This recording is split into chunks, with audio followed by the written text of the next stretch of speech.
The Keynesian cross model consists of two components. We have the line of equality. It's drawn as a 45-degree line. And then we have the aggregate expenditure line. The aggregate expenditure line can be divided into four components, and we discussed this last week: consumption, government, investment, and then exports. These are the same components that make up real GDP, and there's a pecking order as to how we list the components of aggregate expenditure. Consumption is the largest expenditure, followed by government, then investment, last but not least, net exports. The Keynesian cross model is built upon the foundation of Keynesian economics, and John Maynard Keynes had some interesting statements concerning the relationship between consumption and income.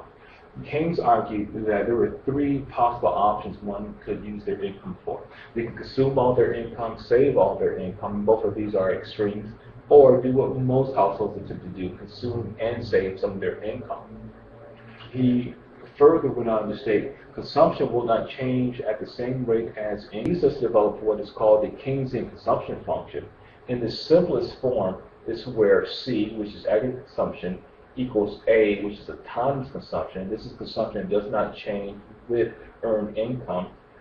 B is marginal propensity to consume. Is that percentage of an additional dollar in income that is consumed will always be less than 1, and Y is income.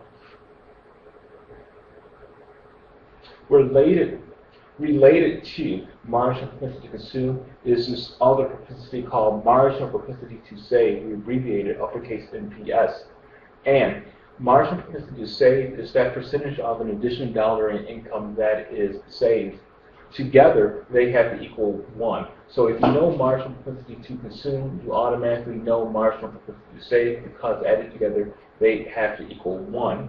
What I want to do next is develop a template where we're going to talk about each individual component of aggregate expenditure, and we're going to discuss factors that can change consumption. And so income, wealth, personal taxes, real interest rate, as well as consumer confidence.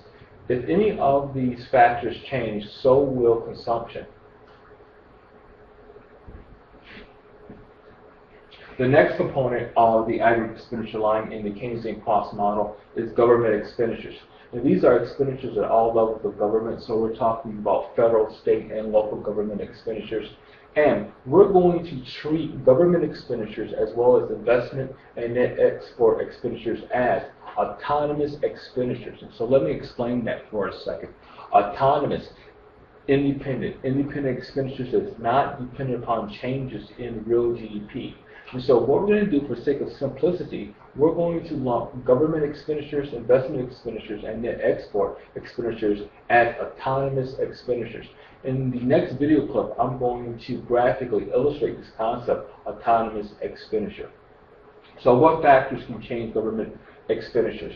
Well, we have real income. Changes in household real income has an impact on government expenditures, as well as fiscal policy. And we're going to devote a separate video clip to introduce fiscal policy. Next up is investment expenditures. Again, we're going to treat investment expenditures as an autonomous expenditure. Factors that can change investment expenditures: real income, the real interest rate, business taxes, expected business profits, and production capacity.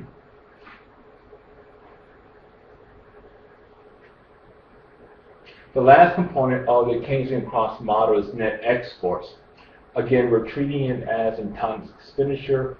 Net exports has two components: imports as well as exports. Factors that can change net exports: foreign real income, so the income of foreign households, as well as currency exchange rates. In the context of the US dollar, if the US dollar appreciates, that means the US dollar is worth more. US exports decrease and US imports increase. Or if the US dollar depreciates, that means the value of the US dollar is less. US produced goods cost less, so US exports increase where US imports decrease. And so again, the US dollar appreciates, that makes US produced goods more expensive. It decreases US exports, increases US imports. If the US dollar depreciates, it works in reverse. U.S. produced goods and services cost less, U.S. exports go up, U.S. imports. We're going to use the basics of the Keynesian cross model to develop a short-run macroeconomic equilibrium. And so the next video clip is going to graphically illustrate as well as compute the short-run macroeconomic equilibrium. And that's going to exist where the aggregate exponential line intersects the line of equality.